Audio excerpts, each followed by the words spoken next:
తీసుకువెళ్తారా? ఇంత సీరియస్ కండిషన్లో ఉన్న పేషెంట్ని ఇంటికి తీసుకువెళ్ళి ఏం చేస్తారు?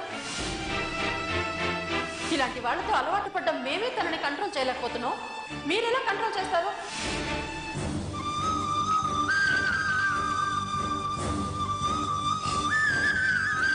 ఇంకా ఆశలు పెట్టుకొని లాభం లేదు. సంధ్య ఎప్పటికైనా బాగైతే నా అదృష్టం అనుకోవాలి. అలా జరగపోతే ప్రాప్తం ఇంతే అనుకొని మనసును రాయి చేసుకొని బతికేయాలి.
నీరజ్, ఈ టైంలో నిద్రపోకుండా ఇక్కడ కూర్చున్నావేంటి? ఏం లేదు పిన్ని, మనసంతా అదోలా ఉంటే నిద్ర పట్టక ఇక్కడ కూర్చున్నాను. నీ బాధ నేను అర్థం చేసుకోగలను నీరజ్. సంజయ్ విషయంలో డాక్టర్ చెప్పిన మాటలు తలుచుకొని బాధపడుతున్నావు కదూ?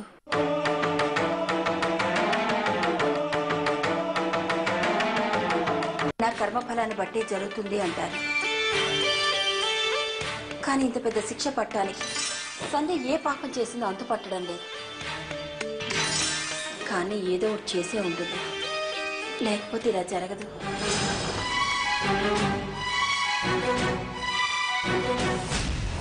ఇలా ఎందుకంటున్నానంటే, మంచి వాళ్ళని ఎప్పుడు ఆ దేవుడు శిక్షించడు. అప్పట్లో సంజయ్ కుటుంబం మీద పగ తీర్చుకోవాలని ఏవేవో చేసింది. న్యాయ అన్యాయాలు పక్కన పెడితే తన మూలంగా పెద్దబాబు గారు జైలు పాలయ్యారు. బహుశా ఇది దాని పర్యవసానమేనేమో. ఎందుకో నా మనసులో అలా అనిపించింది. ఇప్పుడు నీతో అదే చెప్పాను. బహుశా అది కరెక్ట్ కావచ్చు, తప్పు కావచ్చు. నీకేమనిపిస్తోంది? ఇప్పుడు ఇవన్నీ ఆలోచించే పరిస్థితిలో నేను లేను. పాపమే చేసిందో పుణ్యమే చేసిందో అనుభవించనివ్వండి. నిన్నటిదాకా నేనేదో ఆశపడ్డాను. ఇప్పుడు ఆశ పూర్తిగా ఎగిరిపోయింది. సంధ్య ఇంకెప్పటికీ ఇంటికి తిరిగి రాదని తెలిసిపోయింది. మర్చిపోండి, మీరందరూ తనని మర్చిపోండి. వెళ్ళి నిద్రపోండి పిన్ని. మరి నువ్వేం చేస్తావు? రాత్రింతా బాధపడుతూ ఇక్కడే ఉంటావా? నేను బాధపడట్లేదు, ఆ బాధల నుంచి బయటపడడానికి ప్రయత్నిస్తున్నాను.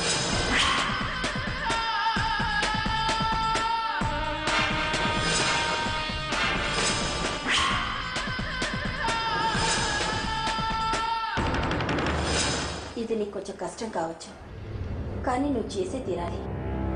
ఎందుకంటే నీ జీవితంలో సంజయ్కిత స్థానంలో రేఖకు కూడా అంతే ఉంది. ఒకరికి ఏదో జరిగిందని ఇంకొకరికి అన్యాయం చేయలేం కదా.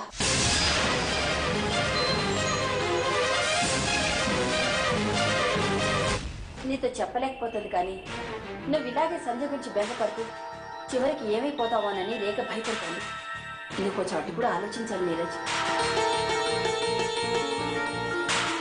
నేను చెప్పింది అక్షరాల నిజమని నువ్వు ఒక్కసారి రేఖ ముఖంలో సూటిగా చూస్తే నీకే అర్థమవుతుంది. రా రేఖ. అలా చాటు నుంచి ఎంతసేపు బాధపడతావు? రా.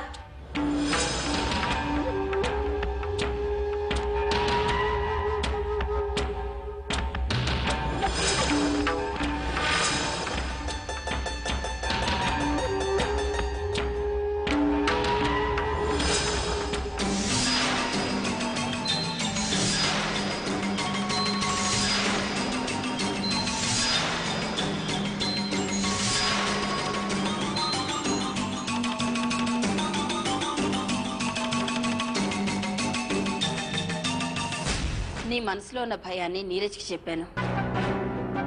నీరజ్కి ఈ పాటికి అర్థమై ఉంటుంది. ఒక కన్ను పోయిందని ఇంకో కన్ను పోగొట్టుకోవాలని ఎవరైనా అనుకుంటారా? నీరజ్ మనసులో కూడా ఇప్పుడు అలాంటి ఆలోచన ఉంటుందని నేను అనుకుంటున్నాను.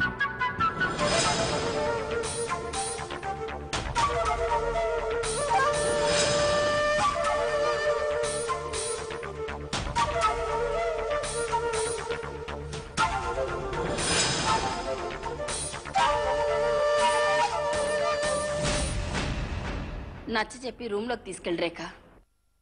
నిద్ర మానేసినంత మాత్రాన బాధలు తీరిపోయేటట్టయితే ఈ లోకంలో చాలా మంది అసలు దాని జోలికే వెళ్లరు.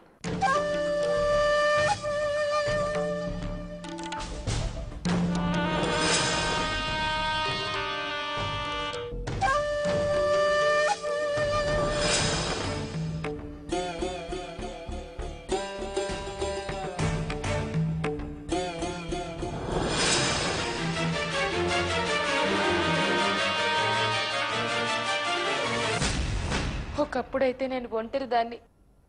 నాకు తోడు ఎవరు ఉన్నా లేకపోయినా బతికేయగలను.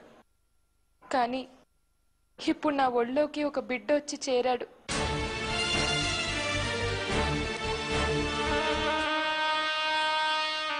వాడికి తండ్రి నీడ కావాలి.